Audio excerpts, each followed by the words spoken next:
As you start climbing higher and higher through the ranks, you will notice players getting faster, hesitating less, and becoming more consistent when making plays in the air and off the walls. In order to keep up with this heightened level of play, it is essential to practice and get comfortable taking advantage of these opportunities when they present themselves in order to not get outpaced in these higher ranks. You will quickly notice that you are unable to wait for the ball to come to you, which is why this video will show you how you can take advantage of the walls in order to play faster and more efficiently.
Hey everyone, and welcome back. My name is Sabi.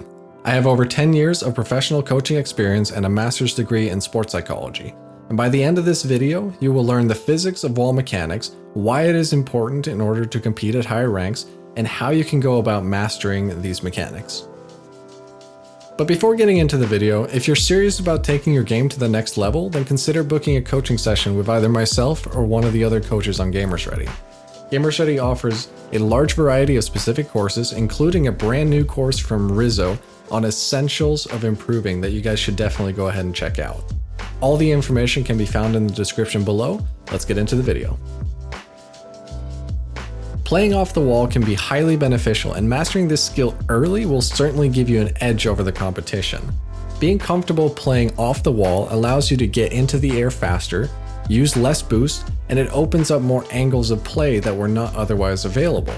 And as a wise man once said, opportunities multiply as they are seized, meaning that as a result of the faster speed of play and taking advantage of the walls, you will begin to see more and more opportunities present themselves, resulting in more shot opportunities and less time spent panicking on defense.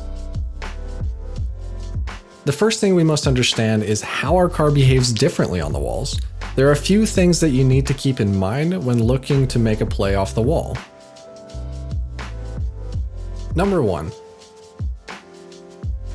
In order to maintain control on the wall, you will need to maintain either forward or backwards acceleration. If you idle on the wall, then you will notice that your car begins slowly gliding back down towards the ground. Number 2. If you are looking to make a quick play off the wall, you will need to be aware that there is a dead spot depending on your angle of approach where a jump will not lift you off the wall.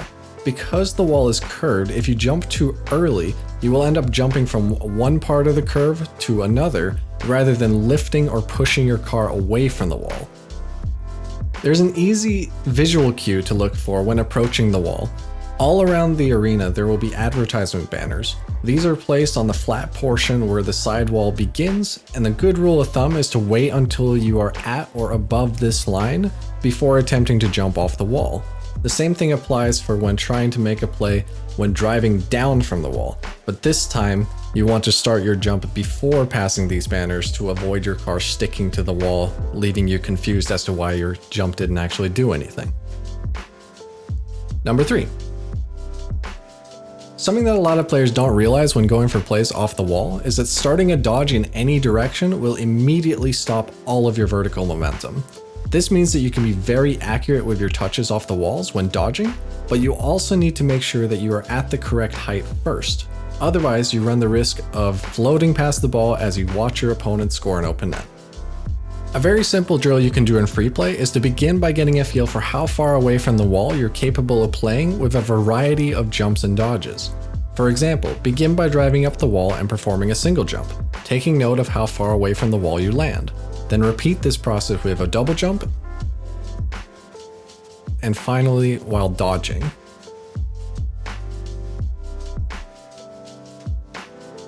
And jumping into the question of the day. This is one that I know many of you aspiring Rocket League players can relate to. Should I position myself differently if I don't trust my own team? This is actually a conversation that I had with a student just the other day. During this conversation, I was explaining some rotational aspects of the game when the student said, well, the reason I went for that ball is because I was expecting my teammate to miss. And at first glance, the mindset of trying to take over the game and do everything yourself might seem like a good approach if you have inconsistent teammates. But in reality, it will be far more beneficial to continue your solid rotations, and instead of cutting off your teammates, frustrating them and potentially causing double commits, it will be more consistent for you to simply rotate behind them, stay safe, while still expecting them to miss. That way, you're still ready to support them if things don't go quite as they had planned. Always remember, an inconsistent player may just be having a rough day, and these are the players you want to avoid frustrating, since they may already be tilted by their own performance. So positionally, the best thing that you can do when you don't trust your team is to continue your good rotations, but in the spirit of the video, you probably don't want to go for any unnecessary risks, especially off the wall, because if you miss, then you will be left with a lot of time to think about your bad decision as you helplessly float towards the opponent's net. So let's give you some tools to prevent such a situation from ever happening in the first place. I've prepared a training pack that will help you get comfortable with wall play. It is set up in increments that will help you get comfortable with the mechanics step by step, beginning with the basics and leaving you with the creativity to approach shots in different ways. The training pack code can be found in the description, and as with all training packs, if you have the luxury of being on PC, I strongly recommend you to utilize Bacchus mod to add some variety to the training. That way, you are more realistically developing your mechanical skills rather than building muscle memory for a single specific shot. The first shot is designed to let you experiment with getting to the ball and seeing how your car influences the trajectory of the ball upon impact. For this shot, start by simply driving at the ball from different angles, taking note of how, for example, if you hit the ball from more underneath, not only will the ball get upward momentum, but it will also be launched further away from the wall. The second shot is designed to get you jumping. The ball has now started rolling and is positioned slightly off the wall. You can choose to approach this shot by simply single jumping into the ball, or if you feel comfortable with that, you can dodge into it and try to put the shot on target. The next shot pushes the ball even further off the wall, giving you the option for more creative approaches, from double jumping off the wall, dodging into the ball, or even pre-flipping if you're feeling spicy. From this point on, you have all the skills required to execute proper wall aerials, and the following shots are designed to tap into and challenge your creative problem solving. Practice incorporating aerials into some of these shots to continue to develop both your wall and aerial mechanics. Let us know in the comments below where you're struggling and we'll try to help you out however we can. I recommend joining the GamersRdy Discord to find like-minded players, and consider booking a session with either me or another of the GamersRdy coaches. All of this can be found in the links below. Thanks for watching, good luck in ranked, and have a wonderful day.